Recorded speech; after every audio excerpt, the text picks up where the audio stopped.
Olá, meio bom dia, boa tarde. Para mim ainda é bom dia porque eu ainda não quebrei meu jejum, mas logo quebrarei. Então, meus queridos, hoje eu vi um post da doutora Vivian, que é uma querida, falando sobre vitamina D. E quando ela estava indignada, que até pouco tempo atrás, aí no início da quarentena, quando a gente falava de vitamina D, um monte de especialistas chegou aí não só em redes sociais, mas também nos jornais, falarem contra o uso de suplementos, de vitaminas, e agora estão realmente recomendando que a vitamina D nunca esteja abaixo de 45 no caso da infecção viral, que é a infecção causada pelo SARS-CoV-2 e a Covid-19. E eu percebi na Vivian uma indignação muito grande, porque a gente fala isso faz tempo, o quanto a vitamina D é importante na manutenção da imunidade ativa, principalmente o que a gente chama de imunidade inata, em todas as infecções virais. Inclusive, eu falei sobre isso em fevereiro desse ano, aliás, em janeiro desse ano, antes da gente ter ideia de que o SARS-CoV-2 ia chegar no Brasil e ia causar uma infecção pela Covid-19 de proporções como a gente vive hoje, com meses de comércio, de trabalho parado, e inclusive com os hospitais lotados, as UTIs repletas de pacientes internados. O que eu queria falar para vocês hoje é que eu compartilho desta indignação que a doutora Vivian postou hoje. Essa indignação faz parte da minha vida já faz um tempo, e essa live hoje vai ser para contar uma história para vocês, que eu acredito que grande parte, inclusive dos profissionais de saúde, não conhecem essa história. Bem, essa história remonta no início do século XX, a respeito de uma família extremamente poderosa, que até hoje é muito poderosa, que é uma família que se chama Rockefeller. Bem, para quem foi para os Estados Unidos, tem até o Rockefeller Center, né? A família Rockefeller é dona de grande parte da exploração de óleo, de petróleo nos Estados Unidos. E no início do século XX, essa indústria de olho, numa nova indústria que surgia, que era a indústria farmacêutica, fez grandes doações em dinheiro, na época milhões de dólares. Vocês podem colocar isso no Google, tá? Que vocês vão encontrar essa história. E essa família fez grandes doações de dinheiro para indústrias farmacêuticas, para universidades, para hospitais, desde que essas instituições de ensino estivessem atreladas à pesquisa com medicamentos. Na época, essa doação de dinheiro foi tão grande, tão expressiva para as universidades e para os hospitais, que as universidades que tinham como base no seu ensino médico a naturopatia, ou seja, que preconizassem, em primeiro lugar, medidas que fossem à base de vitaminas, fitoterápicos, ou seja, tudo que já se encontrava na natureza, elas foram praticamente todas fechadas. Segundo aqui um dos dados que eu encontrei na internet, foram mais ou menos 25 universidades fechadas nos Estados Unidos, que elas ensinavam a medicina tendo como base a naturopatia. Somente por esse apoio que os Rockefeller deram às instituições que tinham como base a pesquisa farmacêutica. O que eu vou contar para vocês agora vai chocar, eu acho que muita gente.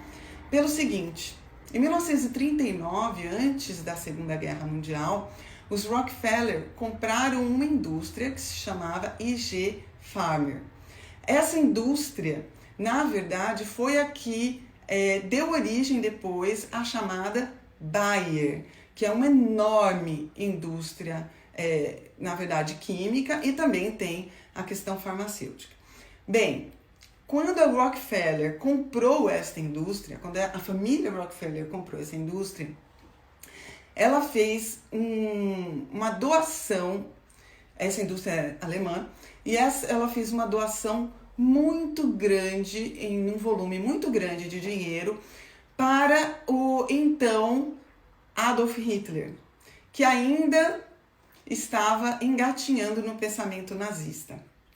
Com isso, e com a elevação do Hitler à condição que ele foi elevado, a IG Farben conseguiu ter, na verdade, o monopólio do campo de concentração, se chamado Auschwitz, o mais famoso de todos.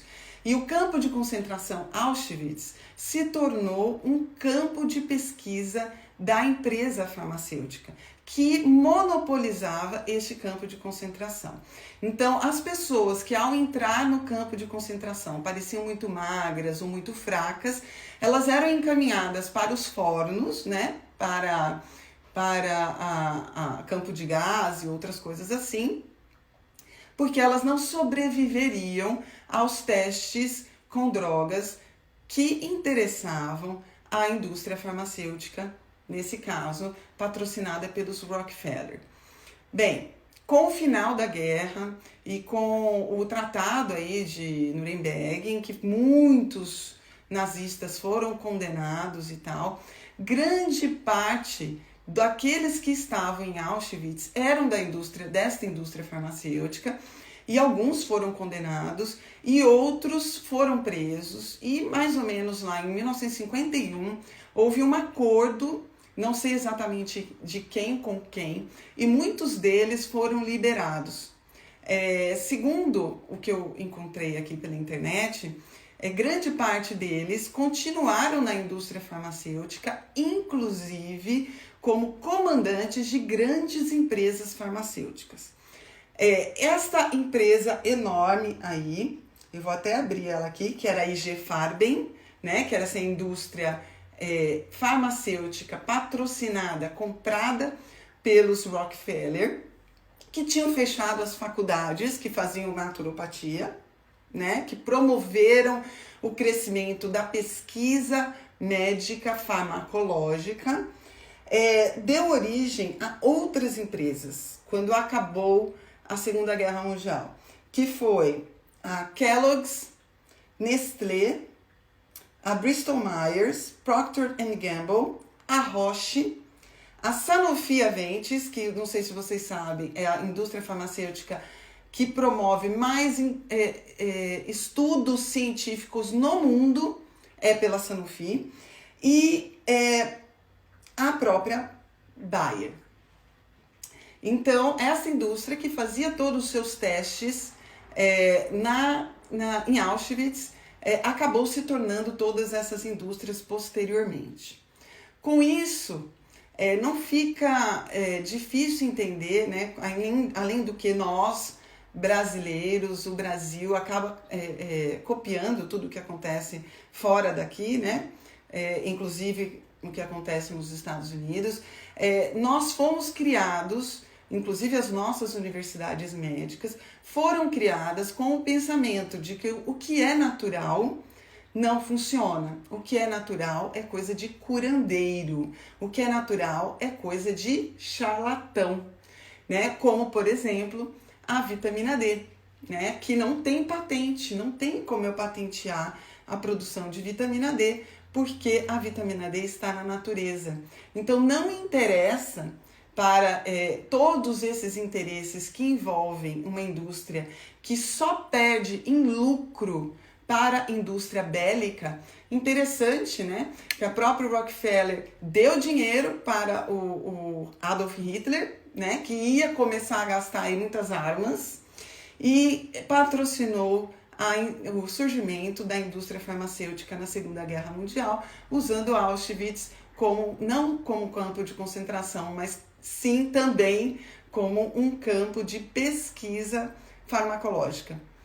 Bem, dá para entender por que a gente, na universidade, a gente entende tudo que é da natureza como algo que não serve, que é ruim, porque a nossa cultura médica foi baseada na cultura americana, que foi totalmente patrocinada pela indústria farmacêutica. Eu não estou aqui querendo dizer, meus queridos, que a indústria farmacêutica é do demônio. Não é isso. Graças a Deus que existem remédios. Eu só quero que vocês tenham, inclusive meus colegas profissionais de saúde, um pouquinho de pensamento mais crítico em relação à cultura de achar que o que é da natureza não funciona. A única coisa que funciona é o que é remédio, é o que é químico, porque os estudos científicos, que por sua vez são patrocinados na sua maioria pelas mesmas indústrias que produzem essas substâncias, só funcionam aquilo que estão nos estudos científicos. É importante a gente ter sempre uma visão macro, uma visão holística de todos os processos que envolvem o conteúdo médico, que envolvem o saber médico. Remédios são importantes e graças a Deus que existem, mas existem muito mais coisas além de remédios que podem trazer benefícios, inclusive com maior eficiência e com menos efeitos colaterais. Por isso que eu defendo que a gente trate o nosso corpo com todo o respeito possível e ouvindo os sinais e as necessidades que a natureza consegue suprir, como o exemplo da vitamina D. É muito mais importante agora, trazendo essa situação para a Covid-19, que vocês empoderem o corpo de vocês através de nutrientes, através de substâncias naturais, através de costumes, de estilo de vida, do que pensar em tomar uma droga para prevenir alguma coisa que a gente não sabe nem se vai realmente acontecer. Quando você cuida da sua saúde como um todo, com vitaminas, minerais, fitoterápicos, você não cuida de uma coisa só. Você cuida de todo o templo que é o seu corpo. Tá bom? Se vocês têm dúvida disso que eu tô falando, joga no Google. Rockefeller e G. Farber, que é o nome dessa indústria. E vocês vão ver que, infelizmente, a história da medicina, a história da indústria farmacêutica não é regida apenas pelo bom interesse do ser humano. Tá bom? Essa é a realidade, infelizmente. Um beijo, boa tarde para vocês.